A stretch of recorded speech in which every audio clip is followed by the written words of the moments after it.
Hello friends, কাঠগোলাপের শাখা cutting থেকে চারা তৈরি করার সবচেয়ে সহজ পদ্ধতি হলো 10-12 ইঞ্চির শাখাগুলোকে ছোটো ছোটো গ্রোয়িং ব্যাগে মিডিয়া তৈরি করে বসিয়ে দেবেন।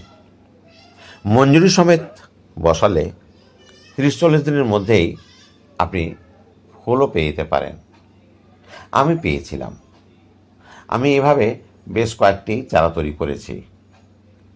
আগামীতে ফেব্রুয়ারি মাস নাগাদ এগুলোকে পটিং করা যাবে। আমার কাছে এই সাদা হলুদের কম্বিনেশন ছাড়াও আরেকটি গাছ রয়েছে, সেটি হচ্ছে টুকটুকে লাল অর্থাৎ মেরুন কালারের। গাছটি খুবই ছোট, একটু বড় হলেই এখান থেকেও আমি চারা তৈরি করব। তো খুব সহজেই চারা করতে পারা যায় বন্ধুরা।